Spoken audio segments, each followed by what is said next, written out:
Yeah, let's just do one more. Johnny Depp was spending 360 grand a year on wine bottles, while Nicolas Cage's bankruptcy included 9 Rolls Royces and his own private island. However, there are few actor bankruptcies stranger than Kim Basinger's, who thought it was smart to pay $20 million for an entire country town. Braselton, Georgia had only 2 shops and 500 local residents, one of which describing the town by stating breading chicken is about the most exciting thing we do around here, which made the reason for Kim's purchase even more stupid. She planned on turning the town into a Hollywood tourist attraction by building a major film and recording studio with the added bonus of a theme park, homes and shopping centers at a time when Braselton's economic conditions were so atrocious. Another local resident stated, "If we talk about the economy, everybody gets depressed." Given the real Hollywood was on the other side of the country, it's no surprise that the project failed, forcing Kim to resell the town for $4.3 million, locking in a $15.7 million loss and the alienation of her entire family who'd also bought into the project. The stress from the town's failure then caused Kim to pull out of a movie she was starring in, prompting the producers to successfully sue her for $8.9 million, which Kim couldn't pay. You had to declare bankruptcy. You made everything and then lost everything. Lost everything. Every single thing. But at least Kim Basinger still had her freedom, as Wesley Snipes' bankruptcy was so brutal, it also put him in prison. He'd earned over $50 million from a range of different roles, although despite purchasing an Aston Martin Vanquish, as well as mansions in both Florida and New Jersey, Wesley refused to lodge a single tax return over a 7-year period, and was therefore ordered to pay the IRS $23.5 million. Wesley tried to wiggle his way out of— How did that so high? I get it, you ain't paying your taxes. How did that that high? Niggas be scamming, bro. I'm just saying, bro. Niggas is scamming, bro. Paying by making the strange claim that he was a non-resident alien of the United States despite being born there. He knew he had to pay the taxes. He was just trying to find ways to avoid them. Although things got a whole lot weirder when Snipes declared he had no taxable US income, making the IRS Form 1040 absolutely the wrong form for me to file. He also claimed taxes withheld were stolen funds, whilst adding the IRS deceives people to terrorize, enslave, rape, or pillage taxpayers. Although confronting the IRS was a very stupid strategy, as Wesley was immediately charged with 6 counts of willfully failing to file federal income tax returns, for which he was given a federal prison sentence. Wesley Snipes gets 3 years behind bars. In 2018, 5 years after being released from prison, Wesley Snipes still hadn't paid $1 toward his tax bill and would try to settle the $23.5 million debt by instead offering the IRS $842,000, which they understandably rejected. Wesley then tried arguing economic hardship, but the court said no to that too, instead dropping his tax bill to $9.5 million, which it seems he hasn't paid either. Avoiding a tax bill for 15 years might almost make him a genius. However, when Heidi Montag blew through $10 million, there was zero intelligence anywhere. Reality television was the source of her wealth, appearing in The Hills, Big Brother, and I'm a Celebrity, Get Me Outta Here, although when these types of shows completely disappeared, Heidi instead began recording music, spending $2 million on her very first album. She'd state, "I put every dollar I have into this. I've spent over $1 million, almost $2 million on this album. It's cost as much or more than a Britney Spears album because I wanted it to be that quality. The songs will make an impact in pop history. It sold only 1,000 copies."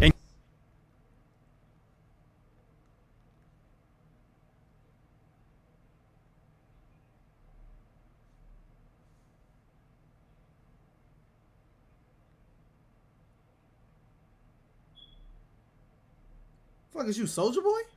In case losing $2 million on a worthless album wasn't bad enough, she'd talk about her daily life by stating, "Every time we'd go out to eat, we'd order $4,000 bottles of wine. Heidi was going to the mall and dropping $20,000 to $30,000 a day. We thought we were Jay-Z and Beyonce. Heidi's outrageous spending was justified because we heard that the planet was going to end in 2012. We thought we have to spend this money before the asteroid hits, although the peak of her stupidity was still yet to come. With the money running running low, Heidi faked a divorce with her husband, who explained the split was designed to create fresh interest in his wife for a potential British TV project. Divorcing was the only way to keep Heidi's career going, although this failed to do anything. Heidi Montag had to lose every penny before finally learning her lesson. We live too in the moment. People say live in the moment. Well, we did. You know, we didn't really think about our futures. All of which could have easily been learned by researching Nicolas Cage. National Treasure had brought his net worth to $150 million, prompting him to spend $25 million on a waterfront primary residence, although Nick also felt the need to buy a holiday home. He'd therefore spend a further $15 million on a Rhode Island countryside mansion, also picking up an $8.5 million apartment for his weekends away in Las Vegas. Why? Why? If you spent $25 million on a house, what was the point of getting this? You on a weekend getaway from your $25 million house? Rich people disgust me, bro. I swear to God. But what about his weekends in the Bahamas? Well, for that he'd drop $3 million on his own private island, but this didn't do. Why? So you got a $25 million house, a $15 million holiday home, an $8 million getaway apartment, then a $3 million island in the Bahamas. He was asking to go broke. It must have been a Mr. Beast challenge or something. Do anything for his trips to Europe, for which he'd spend a further $12.3 million on 2 medieval castles, where he'd spend huge sums on enormous Gatsby-style parties. By 2000, for his trips to Europe, for which he'd spend a further $12.3 million on 2 medieval castles, where he'd. Yeah, this nigga was trying to go broke. You can't convince me otherwise. He was trying to go broke. That nigga did not want money. He was trying to go broke. Spend huge sums on enormous Gatsby-style parties. By 2007, Nicolas Cage had bought 15 different houses, where he'd keep his 26 different vehicles, including 4 yachts, 9 Rolls Royces, and a nearly $3 million vintage Bugatti. Although this wasn't as old as his $276,000 dinosaur skull, kept next to a bookshelf holding a $150,000 Superman comic. Fuck is you? Niggas, you playing GTA? You just spending money for no reason. Big money at that. He was trying to go broke. He was trying to go broke. He was trying to go broke. He didn't want money. I don't know what he was trying to do, but he wasn't trying to keep that money. Throughout the houses lived a $150,000 pet octopus, an $80,000 two-headed snake, and a pair of albino king cobras that set him back $150,000. To add a cherry on top of the cake, Nick purchased his own extravagant gravesite for a price of $40,000, finally concluding his crazy spending spree just months before the global financial crisis. The real estate market crashed and I couldn't get out in time. At around the same time, he began receiving fewer high-paying roles, and with 6 different loans on his Bel Air mansion, plus mortgages on every other property, Nicolas Cage was headed toward bankruptcy. By 2009, he owed a further $6.2 million in unpaid taxes, forcing him to sell almost everything, most of which at a loss. His $15 million Rhode Island mansion resold for $9.5 million, while his $276,000 dinosaur skull was taken by the government after they discovered it was originally stolen. When the Mongolian government said that they needed it back, I gave it to them, but I never got my money back. Nick launched a $20 million lawsuit against his former manager, stating, Cage discovered that he is now forced to sell major assets and investments at a significant loss and is faced with huge tax liabilities, although his manager clapped back by claiming he advised Cage against buying a Gulfstream jet, against buying and owning a flotilla of yachts, against buying and owning a squadron of Rolls Royces, and against buying millions of dollars in jewelry and art. The lawsuit was eventually dismissed as ridiculous, forcing Nick to take on low-quality acting roles purely to avoid bankruptcy. It may not have been blue chip, but it would still work. When asked how much has money driven your work choices, Nick stated there are times when it's more of a factor than not, before adding, I had this pride thing where I wanted to work my way through anything, which Nicolas Cage has since done quite successfully, unlike Randy Quaid, who gave up Hollywood to chase conspiracy, bankruptcy, and all-round insanity. I'm back! Whose uncle is this? Whose uncle is this? I genuinely want to know. Whose uncle is this? By appearing in Independence Day, Brokeback Mountain, and every National Lampoon movie, Randy Quaid became a multi-millionaire. I have earned approximately $40 million throughout my career. However, despite winning a Golden Globe and being nominated for an Oscar, Randy's career came to a screeching halt halfway through 2009. Why? Well, it began after he and his wife were arrested for trying to use a fake card to pay a $10,000 hotel bill, after which both refused to appear in court. After the case eventually settled, Randy and his wife were once again arrested, this time for squatting inside a vacant house they'd previously owned. However, things only got weirder from here. Randy and his wife began to claim they were being chased by a group called Starwhackers who were trying to kill Hollywood celebrities. How many people do you know personally who have died suddenly and mysteriously in the past 5 years? While also claiming the group was somehow controlling their finances. If things keep going the way they are, and we don't do something about it to expose these people, my wife and I will be out on the street. And we'll have nothing to eat. Okay, that's how bad it is. As a solution, Randy fled to Canada, where he'd begin to upload his conspiracies to YouTube. A day of reckoning is nigh.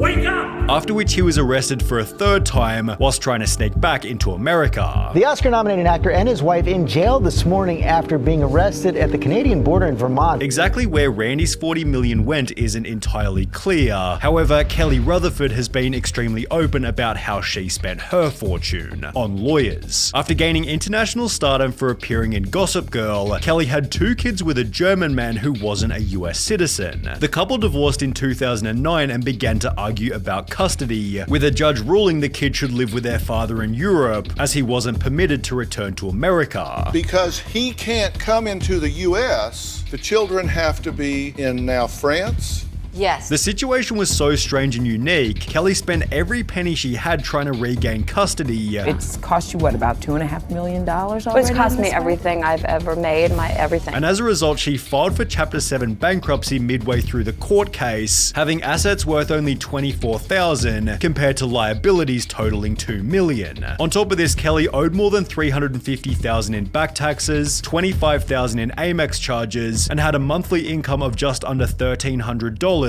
Although despite spending everything she'd ever earned, her efforts failed to impact the court's final choice. Gossip Girl star Kelly Rutherford stunned and fighting back tears after losing a bitter custody battle today in New York Supreme Court. Kelly's spending was out of complete necessity, whereas Johnny Depp spending $650 million was nothing but complete stupidity. In 2012, he was listed as the world.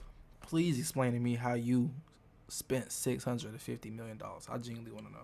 World's highest paid actor by the Guinness Book of Records, although despite earning $900 million over a 13-year period, he spent the money so poorly Conan O'Brien joked that he must have gotten financial advice from Nicolas Cage. Similar to Cage, Depp purchased 14 different properties, including his own Bahamian private island, multiple countryside mansions, and a $60 million village in France, although it was Johnny Depp's day-to-day expenses that might have been even crazier. A 2017 lawsuit revealed he was burning $2 million a month on $200,000 for a private jet, $150,000 on security for himself and his family, $300,000 on staff including 40 full-time employees, and $30,000 on wine, which was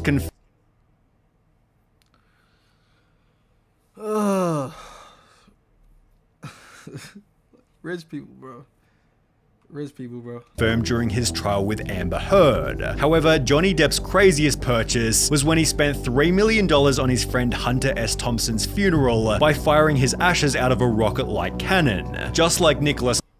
You did what, my nigga?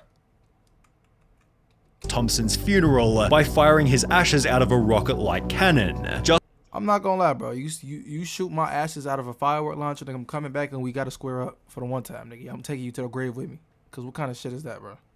Just like Nicolas Cage, Johnny Depp tried to sue his management company TMG, although they'd respond with their own lawsuit stating Depp chose time and again to ignore TMG and all of his other advisors. Depp truly has no one but himself to blame for his current financial and personal circumstances. Nigga, that's insane. Food is for eating.